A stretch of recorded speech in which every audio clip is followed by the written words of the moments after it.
Alright, long time no see, different scenery, better working conditions now. We're just doing a brake master on this one today. It's a 75 Camaro. It's no power brakes, it's just the master cylinder bolted to the firewall. And kind of the symptoms is it's just bleeding down. The pedal pretty much goes all the way to the floor, and it'll stop it at the very end, but it bleeds down after a couple days, and then you rebleed the master and it'll keep bleeding down. So we've got some DOT 3 brake fluid. We have a remanufactured brake master. We are going to first bench bleed this, and then we will unbolt everything here, and then take the brake lines out of the master and swap it over, and then we'll re-bleed everything at the wheels for the brake lines. And that's pretty much it. So we'll walk through that in just a second. This is the one making all the extra noise in the background. If you hear any nonsense, it's butter.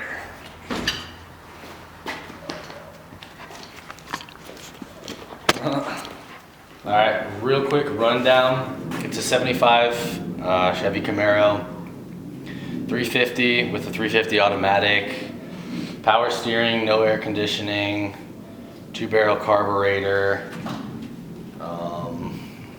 no power brakes. It's just got black interior. Someone swapped in white vinyl seats, covers for the front and the rear. Yeah, and that's pretty much it for now. That's what we're working on. First thing I'm gonna do is I'm gonna unbolt the master cylinder, which is right here. I'm not gonna take the brake lines out yet. I'll do that right after I bleed the new one. But to unbolt it, it's just 2 bolts. One right here, 9/16, and then one on the other side, 9/16. What we're doing right here is we're gonna bench bleed the master before we actually put it in the car, so we don't have to bleed it inside the car and waste a bunch of time. So we're just setting it up on a vise here. You can use any kind of vise. Something bolted to the bench would be a lot easier. I've got the cap off. The master cylinder I got, it came with a brake bleeding or a bench bleeding system. It's just these plastic caps you screw into the female holes where the brake lines would go. You've got 1 and 2 here. We're gonna close them off, and then we're gonna fill up the reservoir with brake fluid, and then I'm gonna go over here and I'm gonna use just a blunt object. I have, basically a smaller screwdriver set. Some people use Phillips heads, that's fine. This one's remanufactured, so it's already a little bit scuffed up. And then we're just gonna push this in a bunch of times to bleed it, and you're gonna see air bubbles coming out of inside here when this is plugged up. And then as soon as the air bubbles stop, this plunger will get stiffer and you'll know it's bled. So I'll show you that when I'm doing it, but that's what I'm doing right now. See those bubbles coming out? You're just gonna keep pushing. I'm just using this and pushing the dimple in. And you keep doing that over and over again until there's no more bubbles. Add fluid if you need to, and that's it.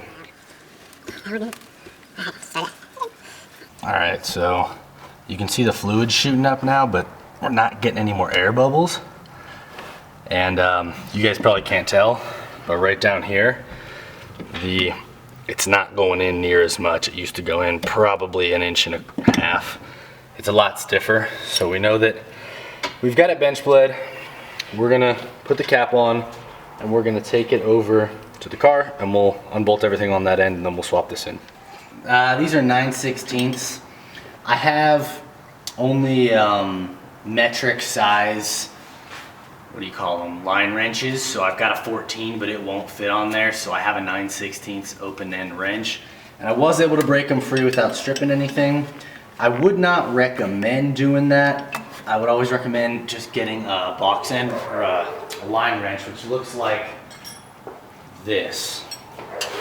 So if you can see the difference, it curves around the line and it gives you just a couple more points of contact on the nut without stripping it. So it just goes over the line and then slides on. Whereas this one, you just slide it right over here and it's really only got a couple gripping points. A lot easier to strip, but in this case it worked out, so we'll see. So now I have got everything unbolted, and I was wrong about that. On the driver's side, there is 2 bolts holding the master cylinder on. It doesn't hold the master cylinder, but it holds this bracket for maybe a proportioning valve down here. And that's in the way. You can't get the master off without undoing that because of the bracket. So you gotta take 3 nuts off, 2 on the driver, 1 on the passenger. Now I'm gonna break these completely free, and then I'm gonna slide out the master. I'm gonna put in my new master that's already bench bled, and then I'll just kind of rest it on the studs or the bolts sticking out, and then I'll thread in these brake lines, and we'll tighten them up, and then we'll finish bleeding everything. Another thing to keep in mind, brake fluid is extremely caustic, so it will strip the paint off of pretty much everything it touches. I put a rag down here because there's a lot of metal beneath it. I've done it a lot of times where I haven't put a rag down. At your call, I don't know. If you really care, it will kind of mess up the paint in that area. It is the engine bay. If you don't mind, you can leave it roughed up a bit or then spray it with some extra paint. Just heads up. Alright, here's the part where you find out that you got the wrong part from the part store. This is where that happens. 9 times out of 10.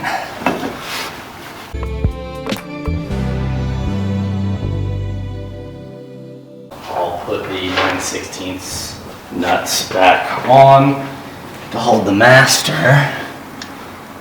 And then we can thread in the brake lines after we remove our little plastic clips.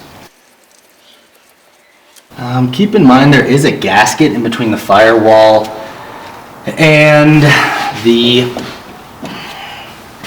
brake master, but I didn't replace it. I'm not too worried about a whole lot of debris getting in there, but if it does, it can cause an issue.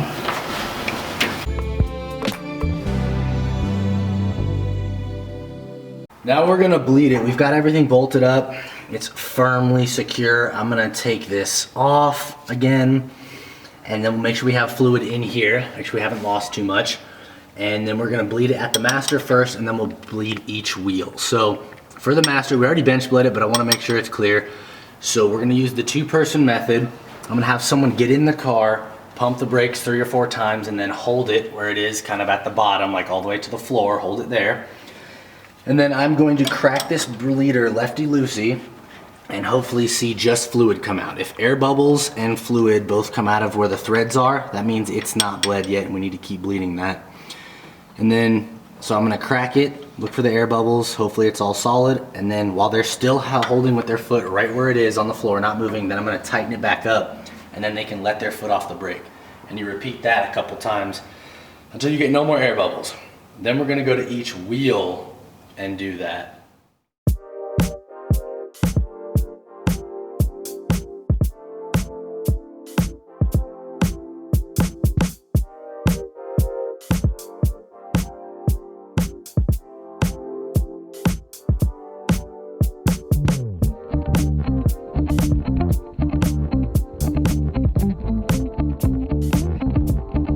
All right, we're done at the master.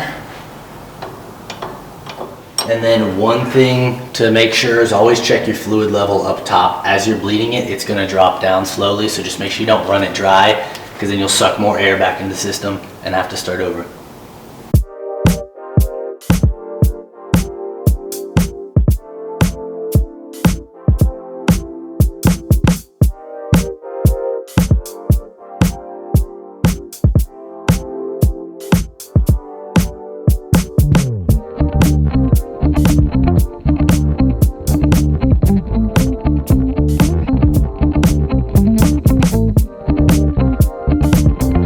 Now we're gonna bleed at the wheels. You start furthest from the master cylinder and work your way closer to it. So We're at the passenger back right tire, and same procedure. There are other ways to bleed brakes, but this is what we're doing since we've got 2 people. Someone's going in the front seat, stepping on the brake 3 or 4 times, then holding it where it is. And then I'm gonna crack the bleeder. This is your brake line. This is the bleeder. So I'm gonna crack this lefty-loosey, and then some fluid and air will shoot out of the hole. And then you close it shut. Then the brake pusher can release their foot off the brake. And you repeat that procedure until you got no more air bubbles coming out of that bleeder valve. And then you just move your way progressively closer to the master cylinder. So then you do rear driver, then passenger, then driver. After that, the brake should be firm and ready to go. If you don't have any luck with this and they're still squishy, you can just crack all the bleeders and let them bleed themselves. It's gravity bleed. I've done that before, had good luck with it. If there's a tricky air bubble caught somewhere in the system, crack it and just let it drip for a couple hours and then tighten it back up and move towards that bleeding procedure. And that's it. I am hitting everything with WD-40 or PB Blaster. This is old, it's a bit rusty. Hopefully I can break this for you without stripping anything. 50-50 shot though with old stuff, so good luck. All right, we're all done here. We did end up having to gravity bleed it for a little bit. I wasn't getting fluid out of the front 2 brakes initially, so I let it sit with those 2 cracked open for about 2 or 3 hours, and slowly started to trickle out. And then bled it a couple more times with the same method. Pump, pump, pump, hold, crack the bleeder, close it, let off the brake. Now we got a firm pedal, and it stops a lot better. So that's gonna be it for now.